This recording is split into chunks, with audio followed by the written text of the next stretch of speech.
BodyBags, where horror lies. Hey, what's going on, everybody? Welcome back to BodyBags. It's week 203, and I'm your Sunday host, Bourgie86 here again. Yes, guys, it's that time for the Sunday review, and I got today a film that I've been wanting to actually review for the longest time. It's third time watch for me, and it's one that stuck with me since I first seen it.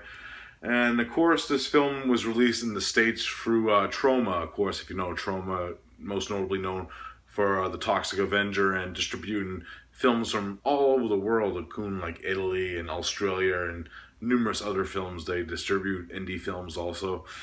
And this one comes from the land of Australia, and it's a film from 2006, and it's known as The Demons Among Us. Yes. This film is actually the directorial debut of Stuart Simpson, who's actually turned to one of my favorite directors out there right now. He's directed 3 feature-length films, including his debut film, The Demons Among Us.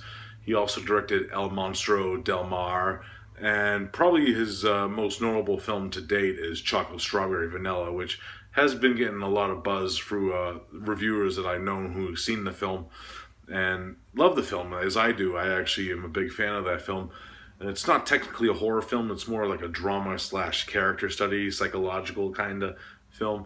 But this is his first film, and this one's more in the horror realm. Now, the main plot is when we're introduced to our main setting of Miranda Falls, which is a small town in Australia. And we're introduced to our main character of Joe. And what ends up happening in this town during one night and day, as this film takes place pretty much during a small time span. And what ends up happening is the town is overrun by demonic forces, and its townspeople end up becoming possessed into these demon-like creatures. And it's pretty much up to Joe and a small group of unaffected people of this outcome to fight against it. But unbeknownst to us, Joe's actually going a little loony himself, as we know, because his main weapon is a talking axe. And that's pretty much all I'm gonna go into that. Besides, it's pretty much Joe going a little crazy as he's trying to save the world and stop these demons and the devil at the same time also. That's pretty much the main plot of this one without going too crazy into it. Now, my thoughts on this film. This is a very interesting way that Stuart Simpson directed this film, because of the look of the film. Pretty much, I'll read a quote on the back. If Evil Dead had been co-directed by David Lynch, it could easily have turned out like this. I kind of understand that, what that quote was saying when I first watched this film, when I first got this in as a blind buy. And pretty much what ends up happening, the film has like this saturated look to it with the style of filmmaking it has. Especially with like it going into like this saturated like color like scheme to like this black and white scheme. It switches from black and white to color frequently, and it's a very saturated look because the film actually looks older than it is. It's a film from 2006, but it looks like an old school like throwback like 80s type style, like low budget filmmaking. The way that the film has like the saturated like grain indebted into it with the style of, I'm thinking of like the film stock that they use, or did they do it as a digital effect? But it works in the film's defense, actually, this style, because they use like these like quick like technique of edits and effects that they use with like the style.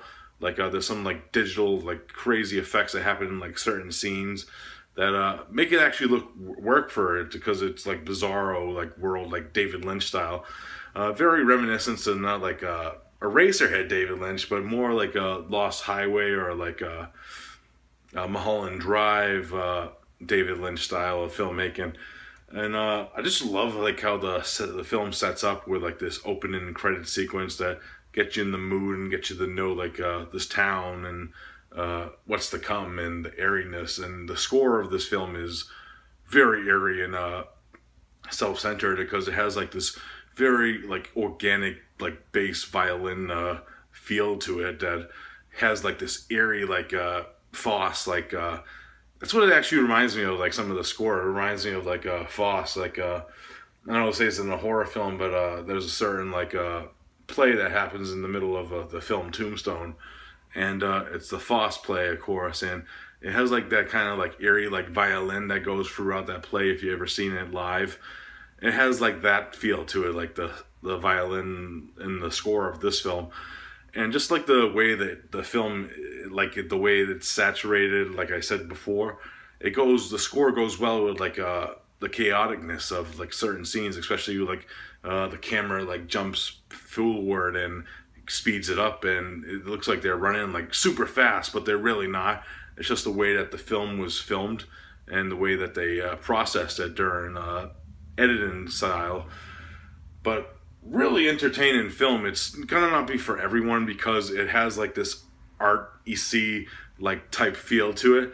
But I think a lot of like people that are fans of like early like old school like horror films of like Sam Raimi and like Peter Jackson will really appreciate this kind of stuff, especially from the Australian outback. There's also like one crazy like kind of like plot hole scene where like one of our characters is living in Hollywood and he ends up coming to this town, and it's supposed to be taking place in one day, so it's kind of fucking funny that he takes a plane there, because a plane ride to Australia from Hollywood is not going to take like that long of a time when he gets there. Pretty much it's like next day. That's how it feels like.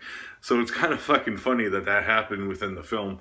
But fucking yeah, very interesting first directorial debut from a director that I'm very stoked for each project that I've seen from him in the future, that I want to see what else he's going to bring to us, because I liked every one of his films so far that I've seen, especially like El Monstro de Mar, which is like a kind of like a weird like B-movie like creature feature style with like some vixens fighting this monster, and then Chocolate Strawberry Vanilla, which is more like a drama psychological character study piece. And just the way that he goes with different directions of his filmmaking styles, I can't wait to see what this director does next. And this is definitely a film, if you're a fan of like Australian cinema and especially indie cinema and low budget cinema, that you should check out, because it has like some interesting like filmmaking styles that he uses within it. So if I had to rate The Demons Among Us, it's getting like a solid 7.5 out of 10 for me.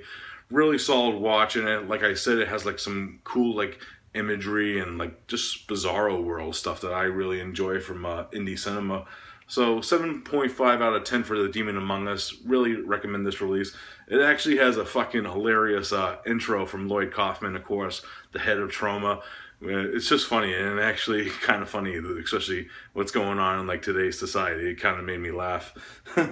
Plus, it has like a short film from Lars Art Films, which is Stuart Simpson's label. I believe it's actually his film label, which it's called Sicky. I actually haven't watched that yet, but it sounds fucking awesome from what I read about it. I don't know if he actually directed it or it's just from like people that were involved, but really awesome. And it comes with like a behind the scenes featurette called Diary of a Demon. Really cool stuff. Highly recommend this film. Alright guys, that's it for this review. I hope you enjoyed it, and as always, I'll be back next week with another one, guys. Peace out.